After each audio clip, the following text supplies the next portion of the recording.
증상이 순간적으로 나타났다가 평상시에는 전혀 없는 경우라고 한다면 병원에 왔을 때 증상이 없으면 부정맥을 확인하지 못하는 경우도 많이 있을 수가 있습니다.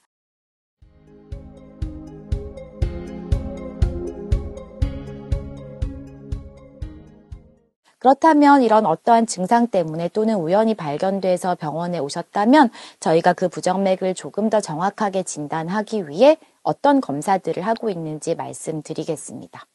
사실 검사법들을 말씀드리기에 앞서서 부정맥을 정확히 진단하는 것은 조금 어려움이 많이 있습니다. 부정맥 증상이나 어떤 부정맥 현상이 계속 하루 종일 지속되는 경우라고 한다면 아침에 검사하든 저녁에 검사하든 언제든지 부정맥이 진단이 쉽게 될 텐데요. 증상이 순간적으로 나타났다가 평상시에는 전혀 없는 경우라고 한다면 병원에 왔을 때 증상이 없으면 부정맥을 확인하지 못하는 경우도 많이 있을 수가 있습니다. 사실 증상이 있을 때 검사를 하는 것이 가장 정확하지만 경우에 따라서는 그러한 것들이 환자분들 입장에서는 매우 어려움이 있을 수 있을 것 같습니다. 일단 그렇기 때문에 병원에 예약만 해놓고 기다리다가 증상이 없어졌다 이렇게 말씀하시는 분들도 있어서 일단 증상이 생겼을 때 내 심장이 어떻게 뛰고 있는지 한번 스스로 살펴볼 수 있다면 나중에 병원에 가시더라도 증상을 말씀하시는 데 많이 도움이 될 것 같아서 어떻게 맥박을 자가 측정할 수 있는지 화면을 통해서 준비를 해보았습니다. 자세한 그래프까지 얻을 수는 없겠지만 적어도 많이 빠른지 아니면 느린지 혹은 규칙적인지 불규칙적인지 이런 것들은 간단하게 맥박만 측정해 본다고 하더라도 쉽게 아실 수가 있습니다. 맥박을 측정하는 것은 사람 심장에서 이어진 동맥 혈관들이 전신에 뻗어 있기 때문에 할 수가 있는데요. 제일 쉽게 측정할 수 있는 부분이 팔목에 있습니다. 오른손이든 왼손이든 일단 오른손 두 번째, 세 번째, 네 번째 손가락으로 왼쪽 손목 안쪽에 엄지 아래쪽입니다. 이쪽 안쪽 면을 살짝 눌러줍니다. 그러면 너무 세게 누르지는 마시고 살짝 누르고 기다려보면 뭔가 빨딱빨딱 뛰는 것을 느낄 수가 있고요. 이것을 느끼는 게 처음에는 쉽지가 않을 것이기 때문에 시계를 보면서 한 번씩 뛸 때마다 쿵, 쿵, 쿵, 쿵 이렇게 말을 해봅니다. 초침이 있는 시계를 보면서 그렇게 1분에 몇 번 뛰는지도 확인해보고 쿵, 쿵, 쿵, 쿵, 쿵 이렇게 뛴다면 불규칙하구나, 건너뛰는구나 이러한 것들을 직접 증상이 있을 때 아주 간단하게는 측정해 보실 수 있습니다. 뭔가 이상이 있다고 한다면 이제 진료를 받으러 오시게 될 텐데요. 진료 전에 이러한 것들을 생각을 해서 오신다면 조금 더 빠른 평가가 가능할 수가 있습니다. 내가 걱정하는 증상이 있을 때 심장 박동이 어떤지 방금 맥박 측정을 통해 조금 살펴보실 수가 있고요. 또는 어떤 환경에서 주로 증상이 나타나는지 그게 환경일 수도 있고 아니면 커피, 술과 같이 어떤 특정한 것들을 섭취했을 때일 수도 있습니다. 증상이 갑자기 발생하는지 아니면 나도 모르게 서서히 발생했다, 나도 모르게 서서히 끝나는 건지 이런 것도 이제 전문가가 들으면 병을 진단하는 데 많은 도움이 될 수가 있고요. 한 번 증상이 발생했을 때 얼마나 오래 지속되고 또 한 달에 몇 번이나 또는 한 주에 몇 번이나 자주 발생하는지 그리고 이것을 좋아지게 하거나 나빠지게 하는 나 운동하면 나빠진다, 좋아진다, 잠을 자면 좋아진다 이러한 호전 악화 요소가 있는지를 한번 생각해 보셔도 빠른 진단과 검사를 결정하는 데 중요한 도움이 됩니다. 또한 부정맥 증상뿐만이 아니라 예를 들어 항상 배가 아프고 나서 두근거림이 옵니다. 아니면 두통이 같이 옵니다. 등등과 같은 동반 증상이 있는지도 같이 좀 생각을 해주시면 적절한 검사를 하는데 매우 큰 도움이 될 것 같습니다. 이렇게 진료를 오시게 되면 병원에서는 아주 여러 가지 방법을 통해서 여러분의 그 부정맥이 문제가 있는 건지 아니면 경과 관찰을 해도 되는 것인지를 판단하게 됩니다. 굉장히 다양한 검사들이 있고요. 여기에 써 있는 것 이외에도 증상에 맞는 검사들을 하게 되는데 주로 많이 하는 검사들이 심전도 검사, 홀터 검사, 그리고 루프 레코더, 운동부하, 기립경사대, 전기생리학 검사 여러 가지 검사들이 있습니다. 가장 기본적으로 하는 검사는 심전도 검사입니다. 심전도는 이름 그대로 심장, 전기, 그림. 심장의 전기가 어떻게 흘러가는지를 그림으로 보여주는 검사이고요. 요것은 정상 심전도 그래프인데 규칙적으로 예쁜 모양으로 계속 반복적으로 심장이 정상 횟수로 뛰고 있는 것을 보실 수가 있습니다. 정상이 아닌 경우에는요, 이제 여러 가지 다양한 형태들이 나타나게 되는데 가장 아랫단에 정상 심전도 그래프를 넣어두었고 그 위에는 정상과는 좀 다르게 뾰족한 게 좀 숫자도 적고 뭔가 불규칙해져 있기도 하고 완전 방실 차단이라고 하는 섬액성 부정맥의 일종이고요. 이러한 것들 이외에도 뭐 떨리는 파동도 보이고 불규칙한 파동도 보이는 심방세동 이런 것들도 심전도 검사를 통해 쉽게 진단을 할 수가 있습니다. 심전도 검사는 굉장히 중요하고 많은 정보를 주는 기본적인 검사이기는 한데요. 사실 그 심전도를 찍는 그 순간에 어떤 현상이 나타나지 않는다면 심전도에서 확인이 되지 않을 수도 있습니다. 이러한 한계점이 있기 때문에 우리가 만약에 운동할 때 많이 나타나시는 분들이라면 운동 부하 검사, 러닝머신으로 뛰면서 심전도를 촬영해보는 그런 검사를 해보기도 하고요. 이렇게도 되지 않는다면 홀터 모니터 검사라고 해서 수시간 필요에 따라서는 일주일, 2주일까지도 모니터 장치를 가슴에 부착한 채 일상생활 아니면 어떤 분들은 일부러 커피를 마셔보기도 하고 달리기를 해보기도 하고 하면서 심전도를 아주 오랜 시간 동안 기록해서 심장 박동 그래프를 얻어보는 이러한 검사들도 있습니다. 그렇게 해도 시간이 모자란다. 정말 중요한 증상인데 몇 달에 한 번, 1년에 한 번 나타난다. 또는 어떤 심장병이나 다른 병이 있으셔서 이분은 분명히 어떤 무서운 부정맥이 있을 것 같은데 아무리 검사해도 안 된다.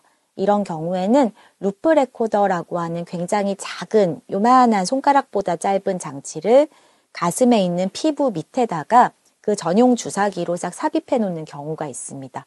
그러면 정말 2년, 3년 이렇게 긴 시간 동안 심전도를 기록함으로써 그 증상이 발생했을 때 심전도 기록을 해내기도 합니다. 그래도 안 된다. 저희가 어디 한번 두근거려 보세요. 쓰러져 보세요. 이렇게 할 수는 없는 것이 부정맥이다 보니까 실제로 여러 가지 방법을 통해서 부정맥 문제가 있는지 유발시켜보는 그런 검사법들도 있습니다. 그중에 침습적이지만 가장 정확한 검사라고 볼 수 있는 것이 심장 전기 생리학 검사라고 하는 검사이고요.